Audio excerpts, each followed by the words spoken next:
राधे राधे। देखिए एक माता जी का कजरी सुनाओ चलते, आप लोग के अच्छा जरूर लगे, लाइक कमेंट करिएगा।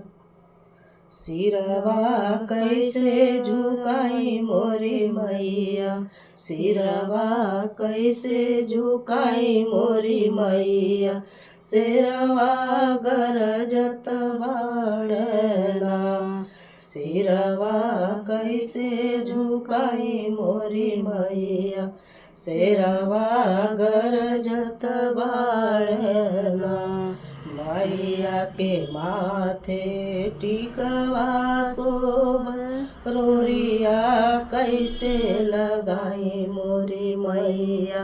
रोरिया कैसे लगाई मोरी मैया, शेरवा गरजत बाड़ना, रोरिया कैसे लगाई मोरी मैया, शेरवा गरजत बाड़ना, सिरवा कैसे झुकाई मोरी मैया, शेरवा गरजत बाड़ना, मैया के नाके नथिया सोह, झूलनी कैसे पहनाई मोरी मैया, शेरवा गरजत बाड़ना, झूलनी कैसे पहनाई मोरी मैया, शेरवा गरजत बाड़ना, सिरवा